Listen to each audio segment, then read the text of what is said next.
এক বাবার 6 সন্তান, এই রকম 24 লক্ষ ভোটারকে ডেকে পাঠালো জাতীয় নির্বাচন কমিশন।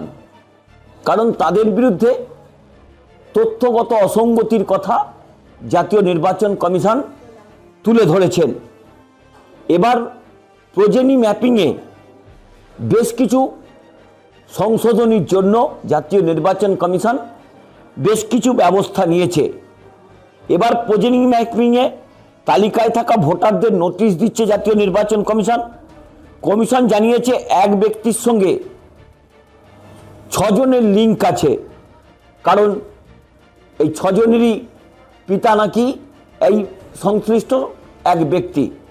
তা নিয়ে যথেষ্ট সন্দেহ তৈরি হয়েছে। এই রকম এক ব্যক্তির নামে 6 জনের লিঙ্ক করানো হয়েছে, সেই সংখ্যাটাও চোখ কপালে তোলার মতো। সেটাও প্রায় 24 লক্ষ।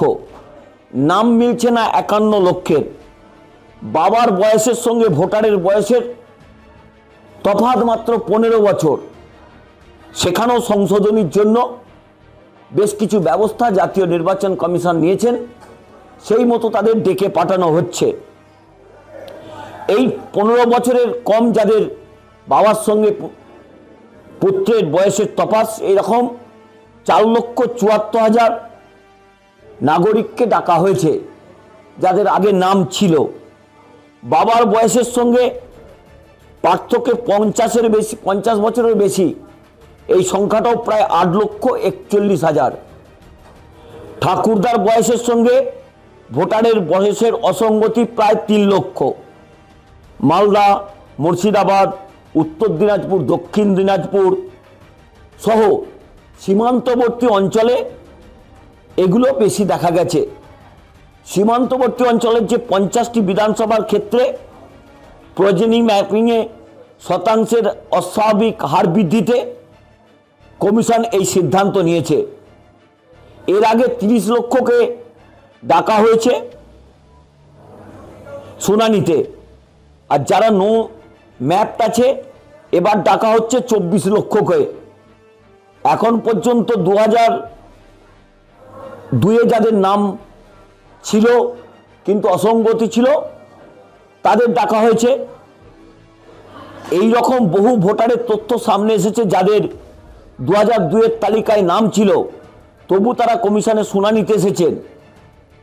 গত 2 দিন আগে কমিশনের প্রজেনি ম্যাপ যে নোটিশ পাঠাতে শুরু করেছে, তা আগামী 7 দিনের মধ্যে সংশ্লিষ্ট ব্যক্তি মানে যাদের শুনানির জন্য ডাকা হবে তাদের কাছে পৌঁছে যাবে।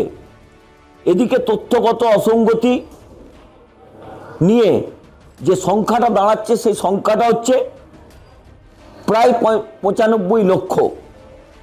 এর আগে সংখ্যা ছিল 1,36,00,000। গত বৃহস্পতিবার নির্বাচন কমিশনের ফুল বেঞ্চ, তার সামনে তৃণমূল কংগ্রেস নেতা অভিষেক বন্দ্যোপাধ্যায় বৈঠকে বসেছিলেন। সেখানে অভিষেক বন্দ্যোপাধ্যায় যে দাবিগুলি করেছিলেন সেগুলো কতটা মানবে জাতীয় নির্বাচন কমিশন তা জানার জন্য আরও বেশ কয়েকটা দিন অপেক্ষা করতে হবে। অভিষেক বন্দ্যোপাধ্যায় যে তথ্যগুলি তুলে ধরেছেন তার প্রেক্ষিতেও কিন্তু জাতীয় নির্বাচন কমিশন বেশ কিছু তদন্ত করছেন। শুনানি প্রক্রিয়াতে বেশ কিছু মানুষকে তারা আবারও যোগ করছেন। অর্থাৎ আর কয়েকদিন দেরি, তারপরে কিন্তু পূর্ণাঙ্গ ভোটার তালিকা প্রকাশ হবে। তার আগে জোর তৎপরতা চলছে। যদিও অভিষেক বন্দ্যোপাধ্যায় গতকাল বারুইপুরে এবং আজ উত্তরবঙ্গে জাতীয় নির্বাচন কমিশন এবং ভারতীয় জনতা পার্টিকে একযোগে আক্রমণ করে বলেছেন এরা দুজনে একটা রাজনৈতিক ষড়যন্ত্র করে অপরিকল্পিত অবৈজ্ঞানিকভাবে পশ্চিমবঙ্গের মতো একটি জায়গাতে তারা এসআইআর করছেন। তৃণমূল কংগ্রেসের যারা সৈনিক অর্থাৎ যারা BLO 2 রয়েছেন, সেই 80 লক্ষ BLO 2 তারা কিন্তু দিনরাত জেগে যেভাবে কাজ করছেন তার জন্য অভিষেক বন্দ্যোপাধ্যায় তাদের ধন্যবাদ জানিয়েছেন। তাদের শুভেচ্ছা বার্তা পাঠানোরও প্রক্রিয়া অভিষেক বন্দ্যোপাধ্যায় তো করেছেন।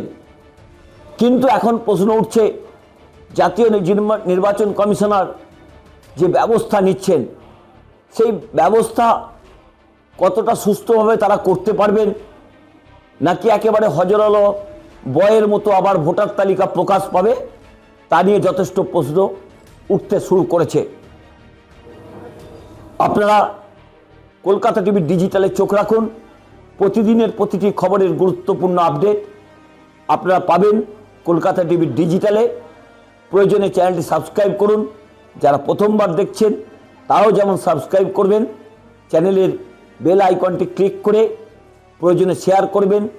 আপনাদের উপযুক্ত মতামত আমাদের কাছে অত্যন্ত যুক্তিগ্রাহ্য। প্রয়োজনে আপনাদের মতামতের উত্তর দেওয়ার চেষ্টা করব।